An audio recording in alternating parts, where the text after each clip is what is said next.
দেশের উন্নয়নে রাজনৈতিক বিভাজন নয় বরং সমন্বিত উদ্যোগের উপর গুরুত্ব আরোপ করেছেন বিরোধী দলীয় নেতা ডাক্তার শফিকুর রহমান। রাজধানীর ঢাকা 15 আসনের জনদুর্ভোগ লাঘবে আয়োজিত এক নাগরিক সমাবেশে তিনি বলেছেন, সরকারি দল এবং বিরোধী দল একসঙ্গে কাজ করলেই জনগণের প্রত্যাশা পূরণ সম্ভব। সকাল ৯টায় রাজধানীর ঢাকা 15 আসনের জনদুর্ভোগ লাঘবে আয়োজিত এক নাগরিক সমাবেশে অংশ নেন বিরোধী দলের নেতা শফিকুর রহমান। এ সময় জনগণের কল্যাণে রাজনৈতিক মতপার্থক্যের ঊর্ধ্বে উঠে সবাইকে একযোগে কাজ করার আহ্বান জানান তিনি। আমরা সবাই মিলেমিশে একাকার হয়ে এই দেশ আমাদের সবার, সরকারি দলেরও দেশ, বিরোধী দলেরও দেশ, 18 কোটি মানুষের দেশ।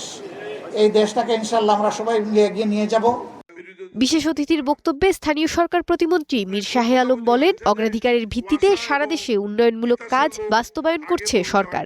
অগ্রাধিকার ভিত্তিতে আমাদের যেহেতু দীর্ঘ সময় আছে, 3 বছর 4 বছর আমাদের হাতে, 5 বছর রয়েছে, আমরা এই সময়গুলোর মধ্যে আমরা আস্তে আস্তে ইনশাআল্লাহ ওনার পরামর্শক্রমেই আমরা বাস্তবায়ন করব ইনশাআল্লাহ। এ সময় ঢাকা 15 আসনের দীর্ঘদিনের পানি সংকট সহ বিভিন্ন নাগরিক সমস্যার সমাধানে প্রয়োজনীয় উদ্যোগ নেওয়ার আশ্বাস দেন স্থানীয় সরকার প্রতিমন্ত্রী। আমাদের ওয়াসা থেকে পানির পাম্প ডিপ টিউবওয়েল বসে লাইন করে দেওয়ার সক্ষমতা আছে, কিন্তু জায়গা কেনার ব্যাপারে প্রজেক্টে টাকা থাকে না। প্রত্যেকটি এলাকায় যদি মসজিদের মাধ্যমে স্থানীয় মুসল্লিরা যদি 2 শতক করে জায়গা কিনে দেওয়ার ব্যবস্থা করে দেন, তাহলে সেখানে আমরা ওয়াসার পক্ষ থেকে একদম ডিপ টিউবওয়েল বসায় দিয়ে ওই এলাকার পানি সাপ্লাই যা যা করার প্রয়োজন আমরা করতে পারব। নাগরিক সেবার মানোন্নয়ন ও জনভোগান্তি কমাতে দ্রুত কার্যকর পদক্ষেপ নেওয়ারও প্রতিশ্রুতি দেন সংশ্লিষ্টরা।